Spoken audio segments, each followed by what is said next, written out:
दोस्तों, आज की कहानी त्रेता युग पर आधारित है और माँ सीता के बारे में है, यानी कि रामायण की कहानी है।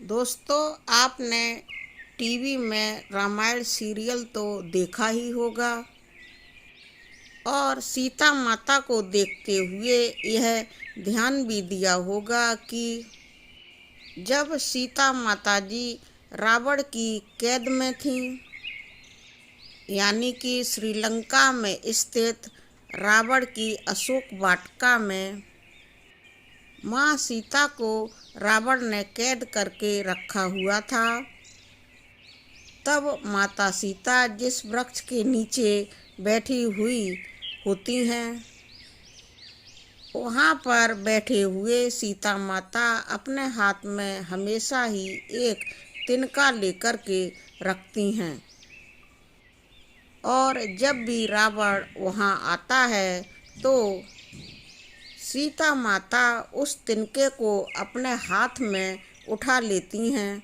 और उसे दिखाती हैं।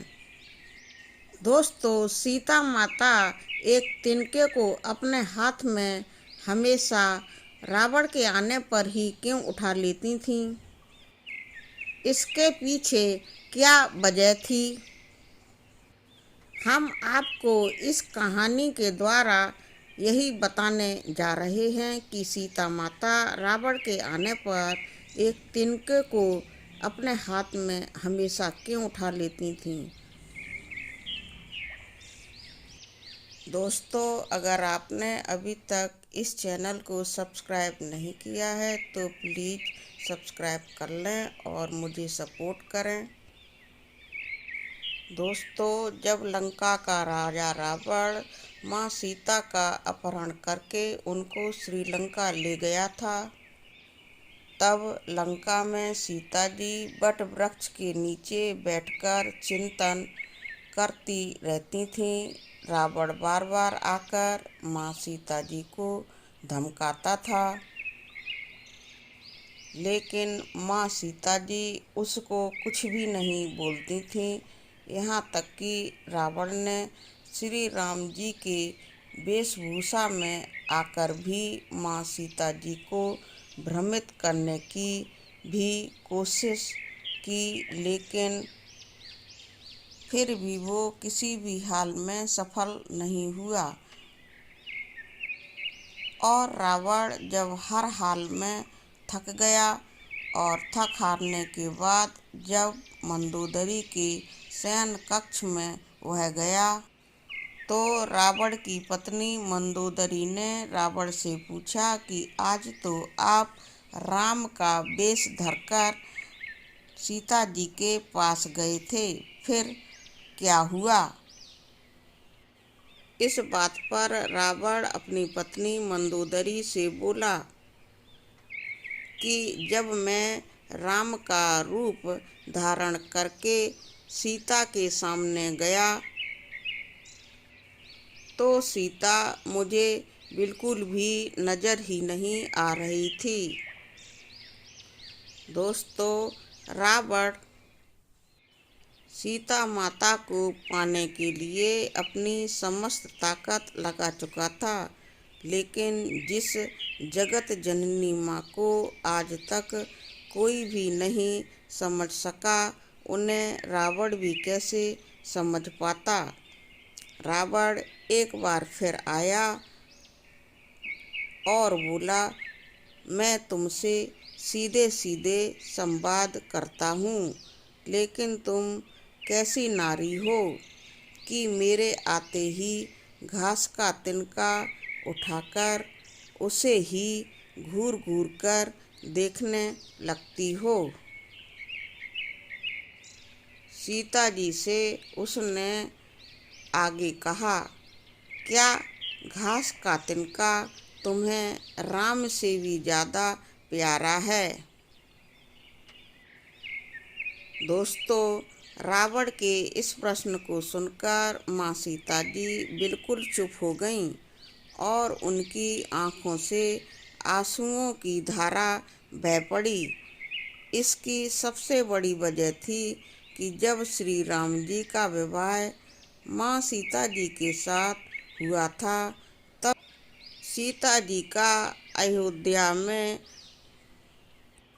श्री राम जी के राज परिवार द्वारा एवं समस्त जनता द्वारा राजसी ठाठ बाट के साथ गृह प्रवेश भी कराया गया था और बहुत बड़ा उत्सव भी अयोध्या में मनाया गया था। उस समय की प्रथा अनुसार जब नई बहू विवाह के पश्चात अपनी ससुराल में आती है तो उसके हाथ से कुछ मीठा पकवान बनवाया जाता था ताकि जीवन भर घर में मिठास ही मिठास बनी रहे। इसीलिए माँ सीता जी ने अयोध्या में उस दिन गृह प्रवेश के बाद अपने हाथों से घर पर खीर बनाई थी और समस्त परिवार राजा दशरथ एवं तीनों रानियों सहित चारों भाइयों और ऋषियों ने भी भोजन पर आमंत्रित होकर भोजन किया था। माँ सीता ने सभी को खीर परोसना शुरू किया था और भोजन शुरू होने ही वाला था कि जोर से एक हवा का झोंका आया। सभी ने अपनी अपनी पलकें संभाली। सीता जी बड़े गौर से सब कुछ देख रही थीं। दोस्तों, ठीक उसी समय पर माँ सीता जो खीर राजा दशरथ को परोसने वाली थीं, उस खीर में एक छोटा सा घास का तिनका गिर गया था जिसे माँ सीता जी ने देख लिया था। लेकिन अब समस्या ये थी कि वह राजा दशरथ को परोसी जाने वाली खीर में अपना हाथ कैसे डालें। सीता जी के मन में जब ये प्रश्न आया कि वह उस तिनके को कैसे निकालें, तो सीता जी ने उस तिनके को अपनी नज़रों से घूर करके देखा। बस फिर क्या था दोस्तों, खीर में पड़ा हुआ वो तिनका जलकर राख बन गया। इतने में सीता जी के प्रताप से तेज हवा चली और जो तिनका राख में बदल गया था वह उड़ गया।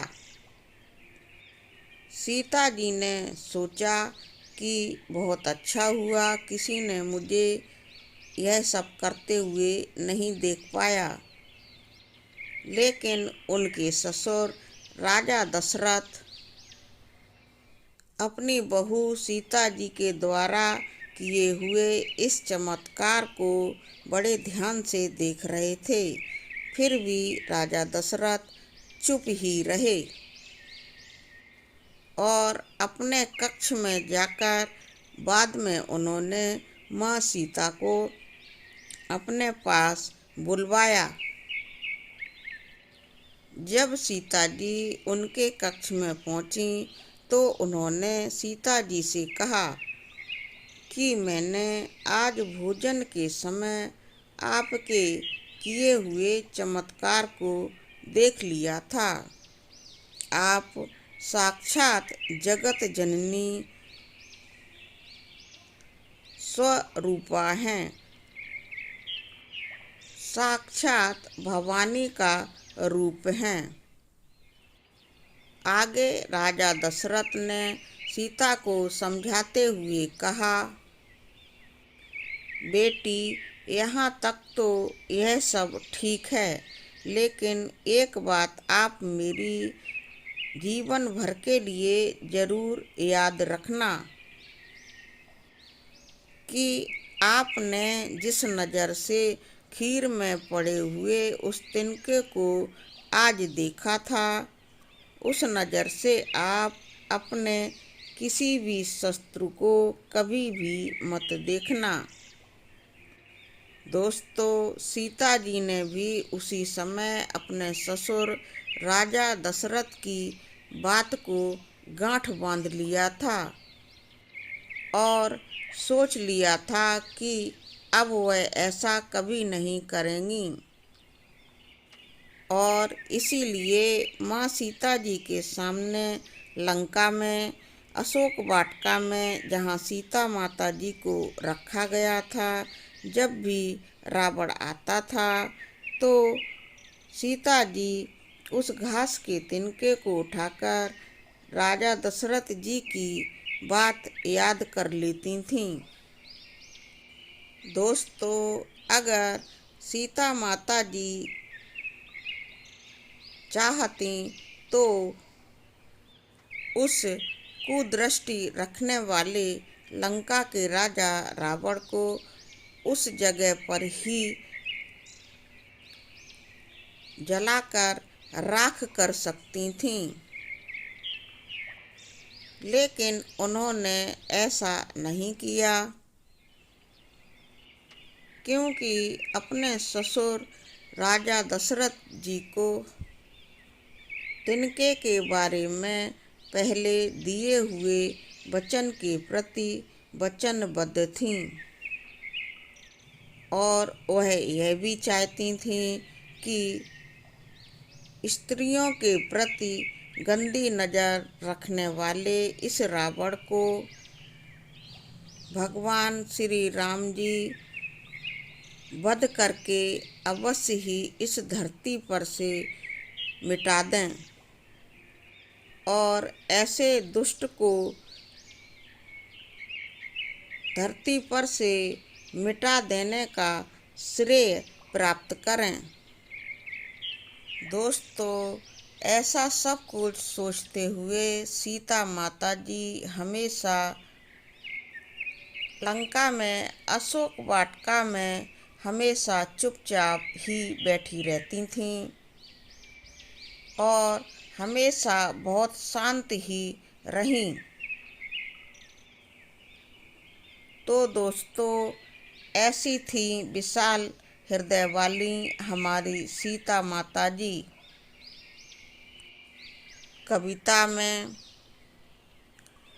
तृणधर ओट कहत वैदेही, तृणधर ओट कहत वैदेही, सुमेर अवधपति परम स्नेही, सुमेर अवधपति परम स्नेही, तृणधर ओट कहत वैदेही, सुमेर अवधपति परम स्नेही। तो दोस्तों, सीता माता जी के ऊपर आधारित यह कहानी यहाँ पर समाप्त होती है। आपको हमारी यह कहानी कैसी लगी कमेंट करके अवश्य बताएं। वीडियो को लाइक करें और शेयर भी करें। इस चैनल को सब्सक्राइब करें और मुझे सपोर्ट करें। पूरा वीडियो देखने के लिए आपको बहुत बहुत धन्यवाद।